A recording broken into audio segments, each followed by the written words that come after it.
What is going on, guys? Welcome back to the channel. My name is Hart, and today I'll be breaking down this 11 game NBA slate we have here on DraftKings for Friday night. So I'll be talking through some of my favorite plays, some of my favorite value plays, my core plays for tomorrow, as well as a potential lineup build for you guys. As always, stay updated with injury news because most of the time the potential build won't make sense by the time the slate locks. So always stay updated with the news on Twitter. So make sure to follow me there as well as Underdog NBA to stay updated with that news there. But hopefully, the core should last. But as always, make sure to stay updated with the news.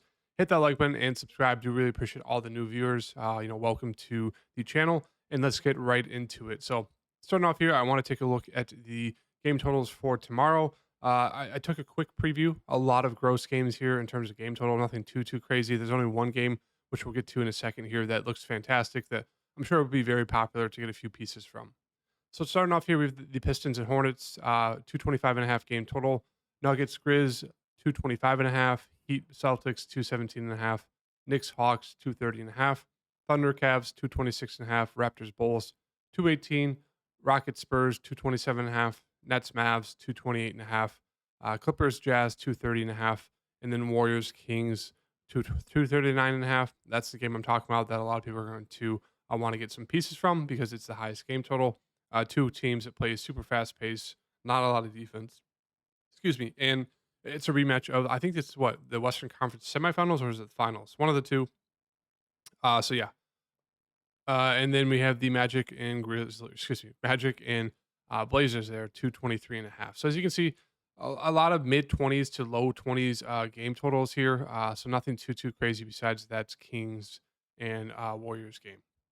Starting off here, we're going to do a quick rundown of the news. So nothing too crazy here in terms of news. But first off, now that it's the third game of the season, we're going to start to get a little bit better of a sense of the rotation, but still expect some random things to still happen. Like obviously we know who's starting, who's coming off the bench, but still expect coaches to kind of tweak the lineups here in the first few weeks. So, a guy could, see less minutes tomorrow, or they could switch out a guy in terms of like the starting lineup. So always, be aware of the news there to kind of see what happens, as well as, the pricing's not as soft as it was the first 2 days. Obviously, we had Jokic at 10K on that two-game slate for the NBA opening night. But obviously, with the two-game slate, you had to make the pricing a little bit softer to make it viable to get up to the studs. But now that we have like a big 11-game slate, it's not like last night where we had 12 games and there was just a ton of guys in the mid-range that were way too cheap. They did a decent job here of pricing up everyone to kind of where they should be. So that's kind of the two notices or two things I've noticed for the slate so far. And then in terms of the news, as I mentioned, nothing too crazy here. Pretty much just two pieces of news. Garland's questionable. Obviously, if he's out like he was the first game, we're going to want to look to Karis LeVert, who came off the bench. I think he played about 31 minutes. He was super aggressive. Obviously, Donovan Mitchell looked good. And then I think Jared Allen is still hurt here. Yeah, Jared Allen is still out. So obviously, Evan Mobley looks like a great play. He was super chalky last slate and did absolutely nothing. He was actually a +3, so it's not like he played terrible. He just didn't do really anything fancy score wise. So he'll look like a great play once again. So those Cavs are very interesting. Moving on down here, Simons is questionable, but he should be to go there with a thumb injury. Draymond Green is still out. Claxton is out, so that's kind of the other piece there is that Claxton's out. So it'll be interesting to see what they do with the starting lineup there against Dallas. And that's really it. Nothing else too crazy that we don't already know about in terms of the news. So diving right into the slate here. Let's start off. Let's just go team by team and kind of go that way. I think it's a little bit easier for these massive slates. So starting off here with Denver and Memphis. Obviously, we have Jokic at the top 11-6. It's one of those things. If you feel safe with the value, which I think you should in these first few weeks where guys are pretty cheap. They still can have a role. Nothing's really solidified as of right now in terms of kind of people's shifts. So you could definitely get away with taking some shots on value that can definitely see a few more minutes than they would like in the middle or the end of the season where you pretty much know who's seen minutes and who's not. And there's really there's not a lot of factor for like a boomer bust play that you can kind of find in the beginning of the season. So if you feel good with the value, don't mind getting Jokic 11-6, but he is the most expensive player on the slate. But obviously for good reason. I mean, he averages a triple double, and DraftKings still doesn't have the updated box scores for these slates. So There's really not a lot of point of clicking into these players, unfortunately, but still, I'll do it for some of them. Murray, I love the price tag here of Murray, 7-7. We know the upside with him, as you can see from kind of the last, the playoffs there into the championship. Massive, massive upside. So once again, I do think Murray's pretty underpriced there at 7-7. Aaron Gordon, MPJ, and KCP, it's pretty much the same thing I said the other day. They all have a ceiling of like 30 or more fancy points. MPJ and Gordon more so like 40 or more, but it's one of those things. They're all kind of boomer bust players. And on this slate, 11 games, I really don't think I want to land on any of those three for their price tags and just how inconsistent they are in terms of their fancy score. So, not for me. And then we will see off the bench Brown, Reggie Jackson, Najee, and then some Peyton Watson. But I really don't think that there's a need to get to any of them. So right now, the obviously two standouts are going to be Murray, Jokic, and if you want a third option, I'd say MPJ. He will always be aggressive. He's knocking down his threes. He could have a really good nights there because he is a solid rebounder as well. But I just don't think there's a need to get to him on this slate. Moving on to the Memphis side here, obviously still no Santi. I think he's still out. Yeah, he's still out here. Obviously, Luke Kennard, he played 15 minutes, so that's kind of big news there. They'll open up some a little bit more value. Obviously, Steven Adams and Brandon Clark are still out. Obviously, no John Morant for right now. So moving on to this Memphis side, obviously we had Desmond Bain, who I think he put up 53 fancy points. He's going to be leading the team once again. So I think even though he's 8,600, still a very, very solid price tag here for him. Jaren Jackson Jr. was god awful. He had 8 points in that last game there, 5 rebounds, 5 blocks, 3 assists in 36 minutes. Yeah, he was god awful. Did not do much offensively. I don't mind running back here with Jaren Jackson Jr. 7-4.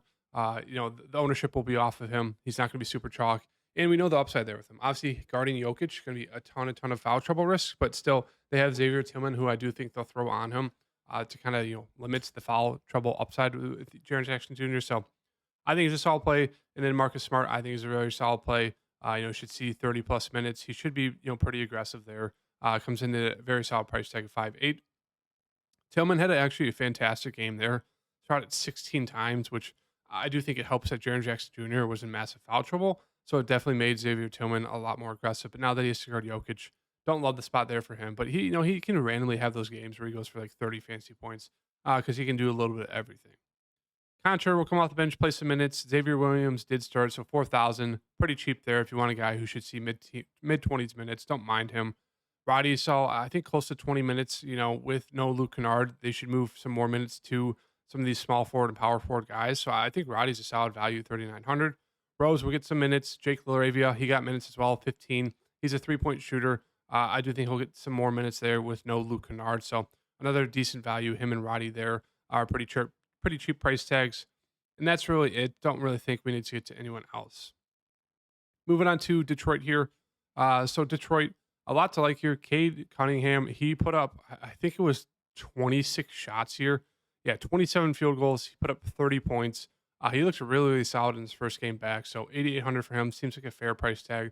Duren and Stewart were fantastic. I think they put up 14 offensive rebounds between the two of them, and they come in at great price tags. They both saw more than 30 minutes. They both have huge double-double upside. So I do really, really like Duren here at this price tag, 5,600, going against a Charlotte Hornets team. He looks fantastic right now. I'm sure he'll get some steam there in terms of popularity and ownership, but he comes at a great price tag, has a very, very big ceiling. Thompson came off the bench there, 5,400. Don't think there's a need to get to him. Stewart, if he's going to see 30 plus minutes, he looks pretty solid there. Put up 14 and 14 in that last game. Hayes did start. He played 31 minutes. I think he's an okay play, 4,900. Ivy, Burks, they'll kind of split the minutes, the guard minutes off the bench there. No real standout for me. Bagley, he'll see kind of the backup big minutes, and they will mix in some Joe Harris as well. Nothing too crazy here. It's really just kind of the main three guys, Duren, Cunningham, and Stewart for me. Moving on to Charlotte here. Obviously, LaMelo Ball. We know the upside there with him. It just comes down to can he hit his shots. He started off terrible. I think he was like 0-5 to start that game there. Kind of picked it up there in the second half. So I don't mind him in the spin up spot here against the Detroit Pistons, who are a terrible team. Rozier, kind of the same thing. It really comes down to can he hit his shots. Honestly, it doesn't help having LaMelo there because he kind of steals all the usage in terms of assists and rebounds. But still, Rozier can go off alongside LaMelo, and it's a good spot here. PJ Washington, 5,900. He's just more of a shoulder shrug play for me. Mark Williams, I do think is very solid. He had a very solid game last game, 13 points, 15 rebounds, solid 30 minutes. Like last year, we saw that him and Nick Richards pretty much split minutes, which made it very, very annoying to play either one of them. But if he's going to get 30 plus minutes, I mean, it really comes down to if he can stay out of foul trouble, he should see 30 plus minutes, and he's going to probably put up a double double. So he comes in at a very solid price tag. Gordon Hayward, more of a shorter stroke play for me. Miller will probably play 15 to 20 minutes off the bench. Richards will play the backup 5 minutes. It just helps if you want to take a shot on him. If you think Williams gets in foul trouble, and that's really it. Nothing else too crazy here for Charlotte. Moving on to Miami and Boston. For the Miami side, it's going to be the Jimmy, Bam, and Tyler Hero show.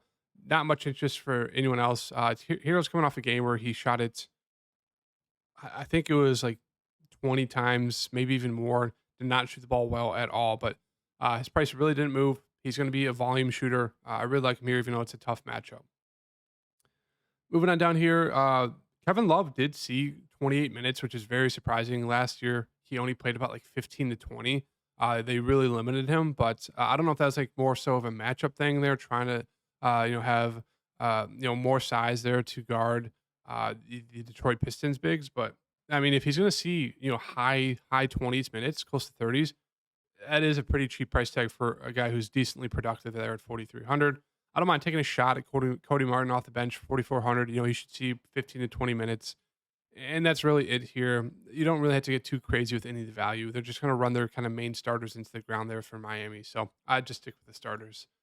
On the Boston side, I think the only team that really pretty much only played 7 players. Every other team pretty much played like 8, 9, possibly even 10. The Celtics really only ran like a 7-man rotation. So really, really like the Celtics, even though it's a pretty low scoring, very, very good defensive game. But if they're only going to play 7 players, I do think these guys are too cheap. Tatum, fantastic there at his price tag. Porzingis had a really, really solid game there. Brown was the worst of the 3 of that trio. So I don't mind going to him or Holiday. Holiday's still coming at a very cheap price tag, 6,500. Only shot it 10 times, but he's a guy who can do a little bit of everything. Playing 35 minutes. I mean, there will be games where they need to look to him. He'll be aggressive. I mean, if Porzingis is not playing well, Tatum's not really shooting the ball well, it's going to be Brown and Holiday that step up. So I do really like the Holiday price tag for me. White is just still too pricey for me. He's one of those guys, every few games he'll probably, go off, but otherwise he's going to be the 5th option. Don't love that. Horford will come off the bench there, and then they'll play some Pritchard, a little bit of Hauser, and that's really it. It's nothing too crazy in terms of like the bench. It's really just the main 6 guys, and that's it. So that's why I like Boston a decent amount. Moving on to the Knicks here, Randall, Brunson, Barrett. I think they all come at pretty solid price tags here against Atlanta. If I had to get to one, it'd probably be Brunson, and then Randall, and then Barrett. Barrett's just always just super up and down. Hard to trust him, but he comes in at a very solid price tag. Quickly off the bench, a little bit too pricey for me. Robinson, if he can stay out of foul trouble, he does have a ceiling of like 30, 35 plus. He can definitely go for a double-double. So I don't mind taking a shot on him. And then off the bench, we'll see. Grimes did get the start. So if he starts again, I don't mind him. I think he only saw like 25-ish minutes. But if he gets some shots there, 4,100 for a guy who's going to start, I think that's pretty solid here in this matchup, even though he's really only just a 3-point shooter. But we did see some games last year where he had some solid upside to go for like high 20s into the 30s. A few games where he went for 40 and 30, 59, but I do think those were games where they're missing some of their starters. But he can have that type of upside. And then they will bring Hartenstein, DiVincenzo, and Hart off the bench. No real interest in them. Maybe if you want to take a absolute shot on DiVincenzo, you could, but nothing too crazy there. On to Atlanta here. Young, Murray, Capella, Bay, Bogdan. They all seem like fine plays. The only one that sticks out to me is probably Young. They're 9,200, coming off a terrible game. Don't mind buying low on him. Bogdanovich, I think he comes at a great price tag. Didn't play too many minutes, I think around 20. But if he can hit his shots, that's a pretty cheap price tag for a guy who is a very solid playmaker. So I think he'd probably have the most interest for me besides, Trae Young on this team. And then Jalen Johnson, I'm sure he'll be a very popular pick. I think he led the team. I think he had 21 actual points here. Yeah, 9 of 13, 21 points, 7 rebounds, 2 assists, 1 block, 29 minutes. I mean, he's one of those very boomer bust guys. Like, he's a high energy guy. He can do a little bit of everything. It just comes down to can he hit the shots and will he get the minutes? That obviously helps if the starters are struggling or if there's foul trouble. But yeah, I mean, he should see 20 plus minutes. and he's one of those guys who's very, very productive. So it should be a very big year for him. He had some really good games for me last year. So I don't mind him, taking a shot there at 4,700. Hunter, he does have some upside there, 4,500, got the start. Put up 16 points there, nothing too crazy. Only played 20 minutes, so that's the preseason. Sorry, take that out. But yeah, Hunter does have some upside here if he can hit his shot. So 4,500, I think it's a fine play there. Moving on to OKC versus Cleveland. OKC side, SGA is him. If you guys saw my tweet, he's just him. He put up 31 points, 5 rebounds, 10 assists, 2 blocks, and a steal in 36 minutes on 12 of 18 from the field. This dude just gets to the free throw line. He's a beast. Love him as a spend up here. Giddey's a fine play. Chat, I still don't trust him. He got absolutely babied by the Bulls. Only played 25 minutes, was very surprising. Jalen Williams is probably my favorite play on this game here, besides SGA. 5,900. It looks like he's going to be the number 2 option there behind SGA. So he should be super aggressive. I think he's a solid price tag for him. They'll mix in some Isaiah Joe, Carson Wallace. They'll kind of be the 2 main pieces off the bench there. Nothing too crazy. They'll also throw in some Dieng there as well. But that's really it. Don't have a ton of interest in the value there. It's really just Jalen Williams and SGA. On the Cleveland side, as I mentioned, the big news is Garland. If he's out, obviously love Mitchell. I love Mobley, and I love LeVert. If Garland is back, Mitchell is still fine. Solid play. I love Mobley all around. Buying low on the game that he really burned people last game with no Allen. Once again, there is no Allen, so Mobley should absolutely feast here against OKC and Chet. Love him in this matchup. But yeah, it really comes down to Garland. If he's in, Mitchell, a little bit of a downgrade to him, but still, I think both are very, very solid here in this matchup. I'd love the price tag on Garland if there's no limit, but if there's a limit, I'd probably stick to Mitchell. But obviously, once again, if there is no Garland, love LeVert here at this price tag at 4,900. He's going to be super aggressive. Should see a ton of minutes off the bench there. And then Strus actually had a monster game there. He went up for 27 and 12 in 39 minutes. So he will play the minutes, but once again, it's kind of like Miami Heat Strus. He needs to hit his shots to be viable. It's hard to trust him here, even on this new team, because he still will be kind of the second/third option. So nothing really changes for him. And that's really it. They'll mix in some, Niang or Coral off the bench. Nothing too crazy. Moving on to Houston here versus the Spurs. On the Houston side, Van Fleet, decent price tag. They got blown out, but still played 34 minutes. Nothing really changes for him in terms of his role, from the Raptors to here. So I think it's a solid price tag for a guy that has a massive ceiling. I really like Sengun here, another guy that has a huge, huge ceiling, kind of like a mini Jokic, can do a little bit of everything. Jalen Green, another one of those guys. So they're all pretty cheap. It's just one of those things, can this game stay close? I think it should. So I really like this game in terms of their price tags and their ceilings in the main 3 guys, as well as Jabari Smith. So a lot to like here in the main 4 guys on the Houston side. And they will mix in some Thompson, some Brooks as well. Obviously, Brooks starts, but, Tate will come off the bench. A little bit of, Cam Whitmore, but nothing too crazy in terms of the bench guys. It's really the main starters I do like a lot there for Houston and their price tags and the ceilings they could have. Victor only played 23 minutes, did have massive foul trouble there, so that definitely limited him a bit. But I think hopefully we should see 30 minutes. I still think it's a very solid price tag here for Victor. We're going to see some games where he almost goes for a triple-double, or he does with blocks. It's just going to happen. It's bound to happen. So I think 8,100 is still a very, very fair price tag for Victor, who's still going to get his feet underneath him. Vassell and Keldon Johnson look pretty solid. I prefer Vassell, but those two should play a good amount of minutes, be super aggressive, lead this team in terms of offensive usage. Collins is always an intriguing play there. Don't love the price tag, but he does have a ceiling. And then Sohan, I think he's still too cheap here. Starting point guard. Last game he put up 13. He put up 12 shots, which was nice to see, but 13 points, 8 rebounds, 5 assists, and a steal in 29 minutes. I think we can kind of expect close to 30, if not more minutes in this game. So I once again really like him here at 5,000 if he's going to be the starting point guard. Trey Jones should come off the bench. He did play 25 minutes, so he definitely is viable. I don't love the price tag for a guy coming off the bench, though.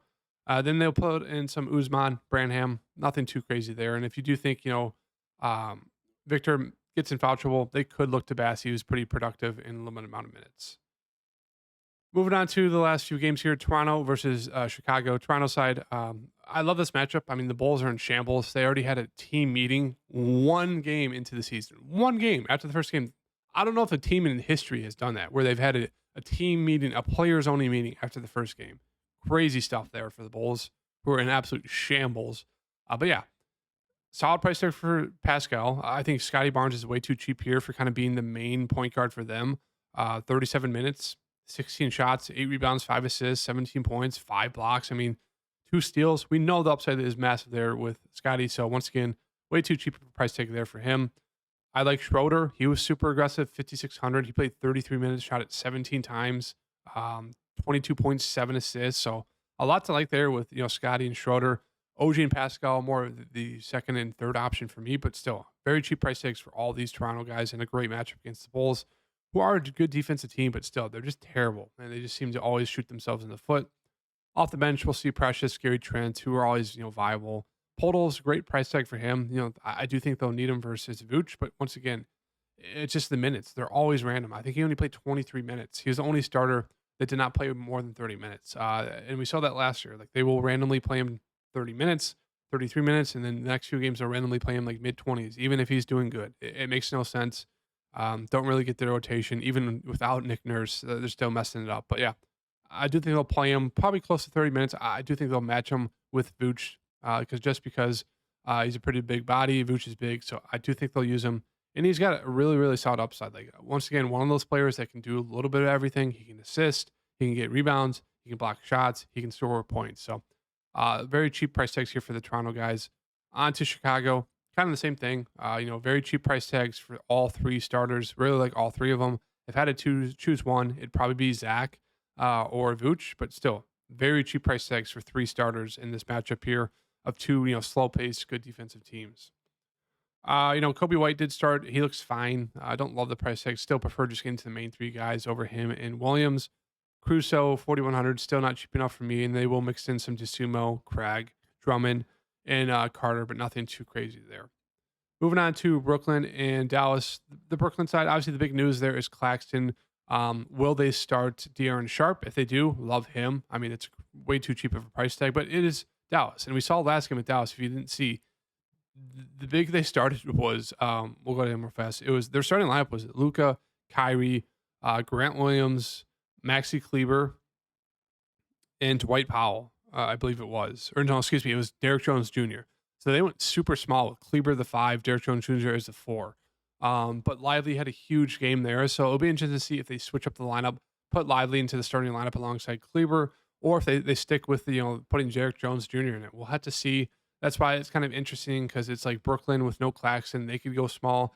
They could throw in Royce O'Neal or DFS into the starting lineup, or they could bring in De'Aaron Sharp. So a lot of interest here. I do like kind of building around the fact to kind of wait and see if De'Aaron Sharp is going to start or not, because he's very cheap value there at 3,300, who's a very productive player. But yeah, in terms of the other guys, Bridges, Dinwiddie, I think I really like the price tag there in Dinwiddie, but he only played 23 minutes. So that's a little bit interesting, but still a very cheap price tag for a guy that does have a pretty solid ceiling. I do like the price tag in Ben Simmons. Not going to score the ball, but he will get those rebounds and assists. 10 rebounds, 9 assists, 1 block, only 23 minutes. So it just wasn't the best game for Brooklyn here. Cam Johnson, 5,200. A cheap price tag, but he's I don't know. This team is just very interesting in terms of their build. Don't love it. Cam Thomas was kind of the main guy. It'll be interesting to see people chase it. He played 23 minutes, played 23 minutes, put up 36 points. Absolutely wild there. I don't think there's a need to chase him. And then, DFS and Royce O'Neal, if one of them starts, you could definitely look to him as value and look to the other one off the bench as value. But I don't love anything here besides obviously probably Dinwiddie, Bridges, or Sharp if he does start.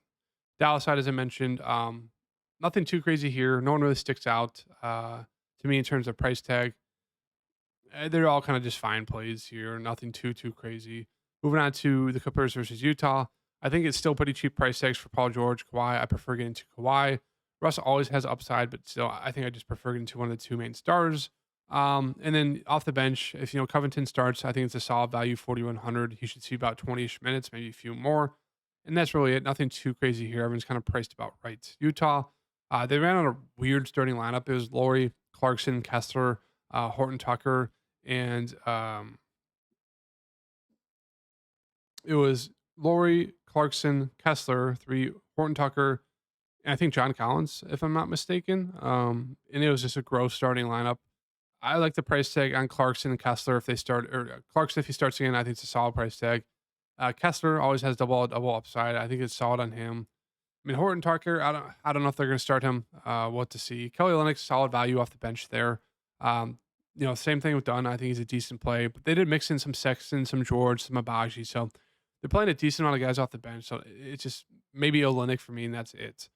Moving on to the last two games here, Golden State, Sacramento. Obviously, a game we're going to want to get a lot of pieces from. I love the price tag for Steph Curry. I think it's a solid price tag. And Chris Paul had a very solid game there in terms of the peripheral stats. Klay Thompson's always there. I mean, he has a ceiling. He'll be low owned. It's just you really need him to hit his shots. I don't mind buying back low on Andrew Wiggins, who saw only 27 minutes. It was very strange there. Looney has a ceiling. But I think my favorite plays would probably be Kuminga there, who actually had a very solid game after getting in foul trouble right away. It'd probably be Steph, Kuminga, Wiggins, and then Paul. Moving on to Sacramento here. Like the price tag on Sabonis, but I love the price tag on Fox here. It seems like a nice bounce back spot for him. Only had 18 points there. It seems just like a massive spot here for Fox. So I love him. Monk is probably the only other option I look to. They will mix in some Herter, Duarte, or Herter starts, but they'll mix in some Duarte, some Vesnikov. He's just more so of a shooter. They did mix in some Davian Mitchell as well and JaVale McGee, but it's really just the main three for me: Fox, Sabonis, or getting to Monk off the bench there at 5,000, which is a very solid price tag. And then the last game here, Orlando versus Portland. Orlando side, Paolo. These guys are all fine price tags. Nothing really stands out to me. I still like the price tag a lot on Fultz, who played 20. No, that's preseason. I think Everton played 30 minutes here for the Magic. So I think everyone besides Jalen Suggs, who did not see 30 minutes. But yeah, I like Fultz, like the price tag for him, like the price tag for Wendell. But it's one of those things. They're all shorter stroke plays. Like I don't think I'd go out of my way to play any of them besides maybe Fultz. Off the bench, we'll see Cole Anthony, who does have a ceiling, but he's priced about right. Gary Harris saw some minutes. Jonathan Isaac is someone who does intrigue me. He played 14 minutes. He's very good defensively, and he does have an offensive game. So, like, if one of these bigs gets in foul trouble, that can mean more minutes for him. I don't think he's on a minutes limit either. So I think he could be a very sneaky value play here. So I do have a good amount of interest in Jonathan Isaac there at 3,700. Is very cheap value, who could see 20 minutes and absolutely smash in that amount of time. And then on the Portland side, I still really like the upside there for Simons. He had 31 fantasy points going into the fourth quarter, did not get in the fourth quarter run because of that thumb injury as well as a blowout there. So once again, really like him here. Obviously, there's a lot to like here on the slates, but obviously we have to kind of wait for that Cleveland news to see if we're going to get to LeVert there or not. But Simons, love the price tag for him. Everyone else is kind of okay. Sharp came off the bench. Grant, Ayton's there, Henderson. Nothing too crazy here. Thibault did start but didn't play a ton. But yeah, I think the guys that stand out are going to be Simons for me. And then, Brogdon was very aggressive off the bench.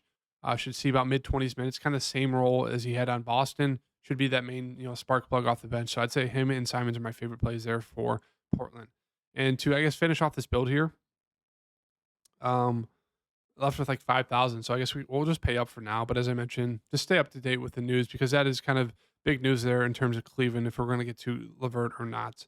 And it could really shake up the whole lineup. But as of right now, I don't mind taking a shot there on Monk. Or we can't. Sorry, 1 second. I wanted this video to be about 20 minutes, but unfortunately we're 28. But yeah, let's get to the forward position here for you guys. 5,000. Let's just see who we want to throw in here. I do like Bogdanovich. We'll throw in Kuminga for now. So obviously the early look, everything could change with that Cleveland news. But yeah, that's the video for you guys. That's breakdown. Hope you guys like it. Hit that like button. I'll see you guys next.